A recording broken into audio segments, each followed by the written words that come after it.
পিরোজপুর জেলার নেসারাবাদ উপজেলার ঐতিহ্যবাহী সরকারি সড়ককাঠি পাইলট মডেল মাধ্যমিক বিদ্যালয়ের ৯৮তম প্রতিষ্ঠা বার্ষিকী পালিত হয়েছে।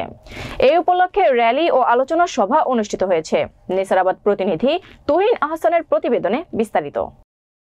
র্যালিটি শনিবার সকাল ১০ ঘটিকায় স্কুল চত্বর থেকে শুরু হয়ে নেসারাবাদ উপজেলার প্রধান সড়ক প্রদক্ষিণ করে আবার বিদ্যালয়ের মাঠে এসে শেষ হয়। র্যালি শেষে বিদ্যালয়ের মাঠে সরকারি সড়ককাঠি পাইলট মডেল মাধ্যমিক বিদ্যালয়ের ভারপ্রাপ্ত প্রধান শিক্ষক সিদ্ধার্থ শঙ্কর মিস্ত্রির সভাপতিত্বে প্রতিষ্ঠাবার্ষিকীর আলোচনা সভায় বক্তব্য রাখেন নেসারাবাদ উপজেলার সদ্য বিদায়ী নির্বাহী কর্মকর্তা জনাব মনিরুজ্জামান, সড়ককাঠি পৌরসভার সাবেক মেয়র ও পৌর বিএনপির আহ্বায়ক জনাব শফিকুল ইসলাম ফরিদ, সাবেক প্রধান শিক্ষক শাহ আলম বাহাদুর, অত্র বিদ্যালয়ের সাবেক শিক্ষক ও আকলম মুসলিম মাধ্যমিক বিদ্যালয়ের সাবেক প্রধান শিক্ষক হেমায়েত উদ্দিন, অত্র বিদ্যালয়ের সাবেক প্রধান শিক্ষক স্বপন কুমার দত্ত।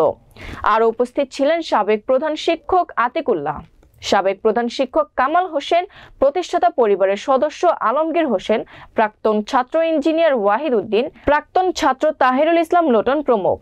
এই ঐতিহ্যবাহী নেসারাবাদ উপজেলার একটি প্রাণ কেন্দ্র হলো সরকারি সড়ককাঠি পাইলট মডেল মাধ্যমিক বিদ্যালয়।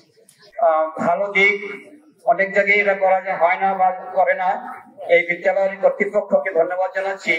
এই বিদ্যালয়ের ইতিহাসকে তুলে ধরার জন্য এমনি একটা দিনকে বেছে নিয়ে যারা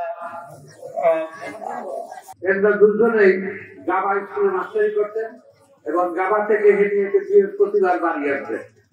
এই পথে হাঁটতে হাঁটতে স্কুলটা প্রতিষ্ঠা করা যায় কিনা এ নিয়ে দুজনে চিন্তা করলেন।